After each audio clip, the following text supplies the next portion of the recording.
Hello, I'm Dr. Apurva, and today let's talk about what schizophrenia really feels like and how to start recovery. So, I had a 24-year-old male patient. Let's call him Rahul. Rahul told me I'd rather stay in bed than face the voices in my head.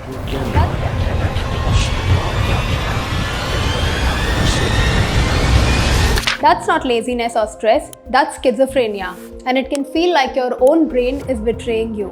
Schizophrenia isn't just extreme mood swings. It's not a split personality. It's a complex brain disorder where perception, thought, emotion all can go off track. One day, Rahul was a top performer at work. The next day, he was convinced that his co-workers were plotting against him. He stopped sleeping, isolated himself, and his world shrank into the four walls of his apartment. Inside, it felt terrifying. Outside, he just looked moody and withdrawn. So today, let's know the 5 key signs that you need to look for to recognize schizophrenia. Sign 1. Persistent delusions. So delusions are false, fixed beliefs that resist any kind of reasoning. Rahul believed that there was a hidden camera that was spying on him and broadcasting every move of his. Sign 2. Hallucinations. Hallucinations are problems in your perception where you sense things that aren't there. Rahul heard whispering voices at night, speaking ill about him, criticizing him, commanding him to do things even when the room was completely silent and no one was around him. Sign 3. Disorganized speech or thinking. He would jump from topic to topic mid-sentence. It's as if his thoughts were disconnected train cars. Sign 4. Social withdrawal.